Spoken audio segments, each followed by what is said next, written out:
नमस्कार दोस्तों, स्वागत है आपका बालाजी हिंदी क्लास में।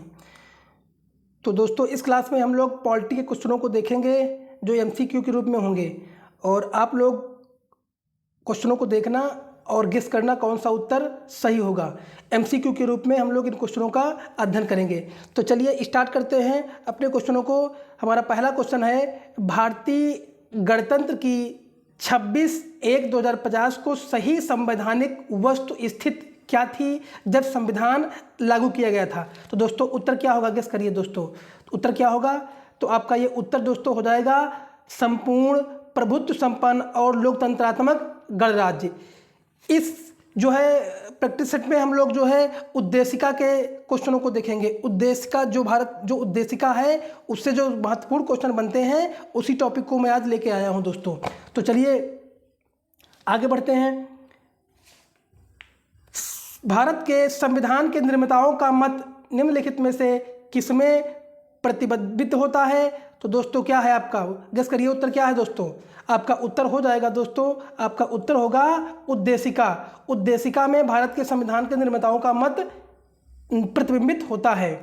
अगला क्वेश्चन, भारत के संविधान की प्रस्तावना में कितने प्रकार के न्याय, स्वतंत्रता, समानता और भ्रातृत्व का उसी क्रम में उल्लेख किया गया है। तो दोस्तों इसका उत्तर आपका दोस्तों सही हो जाएगा दोस्तों।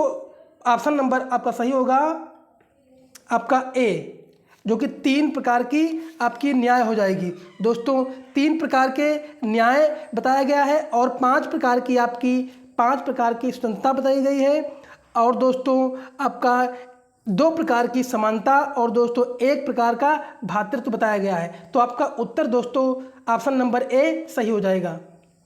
अगला, भारतीय संविधान की प्रस्तावना के सिलसिले में निम्नलिखित में से कौन सा क्रम सही है। दोस्तों गेस करिए कौन सा उत्तर ये सही हो जाएगा दोस्तों। गणतंत्र, जनवादी या धर्मनिरपेक्ष, समाजवादी, सार्वभौमिक, सत्ता संपन्न। आप लोग इसको देखिए। तो दोस्तों इसमें ये बीपीएससी में पूछा गया था, ये क्वेश्चन दोस्तों विवादित था। इसमें जो है आपका जनवादी हर क्वेश्चन में आप आया है, और जनवादी नाम कहीं जो है संविधान में नहीं दिया गया था दोस्तों। ये ऑप्शन विवादित था, जबकि पूरे शब्द जो थे आपके संपूर्ण प्रभुत्व संपन्न, समाजवादी, पंथ निरपेक्ष, लोकतंत्रात्मक गणराज्य, जनवादी शब्द भारतीय संविधान की उद्देशिका में उल्लेखित नहीं था। तो ये आपका दोस्तों उत्तर, आपका ये क्वेश्चन आपका बीपीएससी में पूछा गया था जो कि विवादित था दोस्तों। तो इसमें उत्तर कोई भी नहीं सही है दोस्तों। तो चलिए, भारतीय संविधान की प्रस्तावना में भारत को किस रूप में घोषित किया गया था।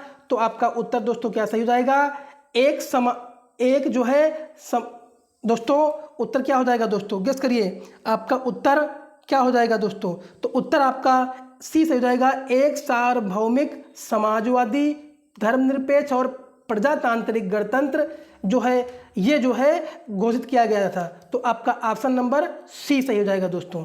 चलिए, भारतीय संविधान की प्रस्तावना में समाजवादी शब्द किस संशोधन के द्वारा जोड़ा गया है।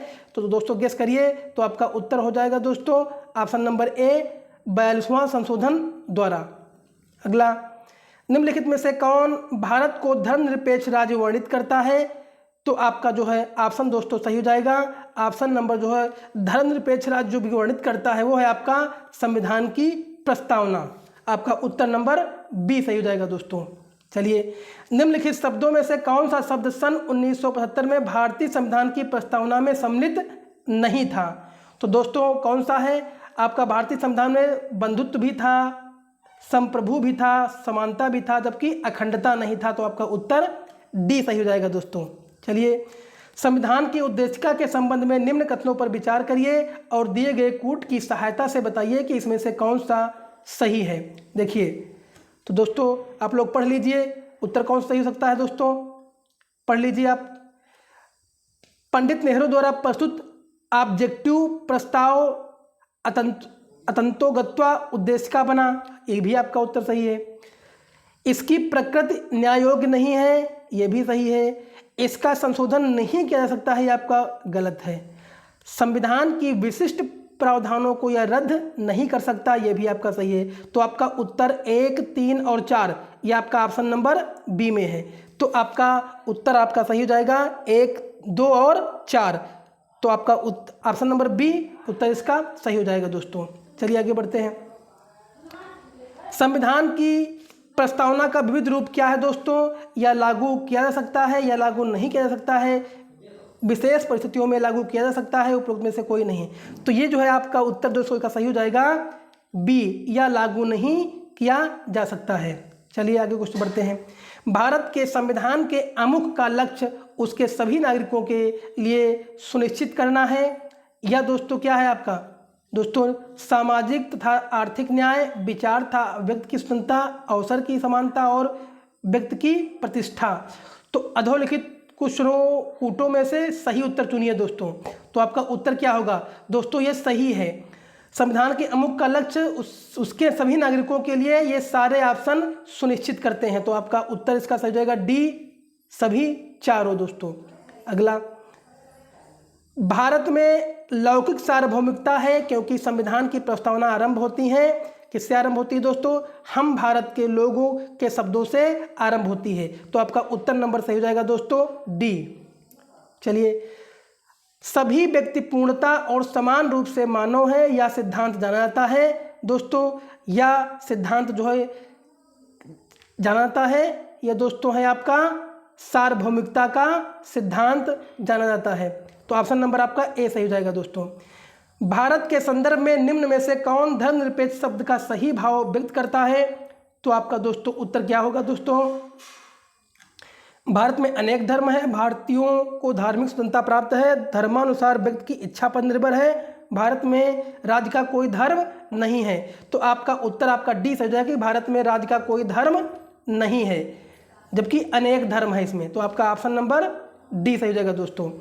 निम्नलिखित में से कौन सा शब्द भारत के संविधान की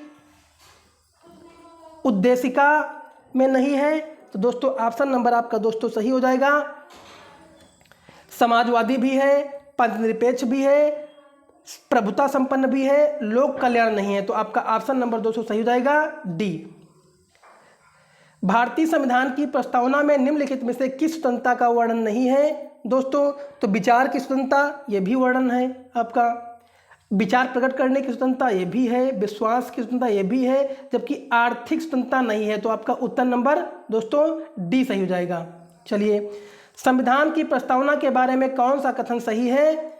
समाजवादी धर्मनिरपेक्ष शब्द 1950 में लागू संविधान का अंग नहीं थे, उक्त शब्द 1977 के संशोधन द्वारा जोड़े गए, उक्त शब्द 1985 के संशोधन द्वारा जोड़े गए, उक्त शब्द संविधान की प्रस्तावना के अंग नहीं है। तो आपका उत्तर दोस्तों सही हो जाएगा ए, समाजवादी धर्मनिरपेक्ष शब्द 1950 में लागू संविधान के अंग नहीं है दोस्तों। भारतीय संविधान का कौन सा भाग संविधान की आत्मा कहलाता है? तो दोस्तों ये क्या है आपका आत्मा दोस्तों कहलाता है उद्देशिका। तो आपका ऑप्शन नंबर दोस्तों सी सही हो जाएगा। बहुत इंपॉर्टेंट देखो, कई एग्जामों में क्वेश्चन आ चुका है।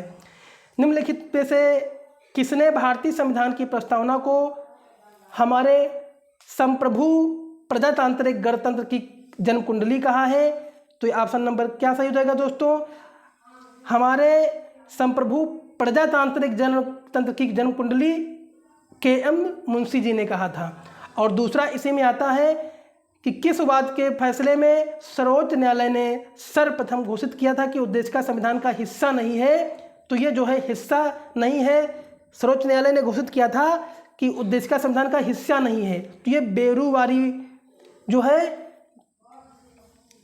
विवाद में किया गया था, वाद में आपका कहा गया था। तो ऑप्शन नंबर आपका ए सही हो जाएगा दोस्तों।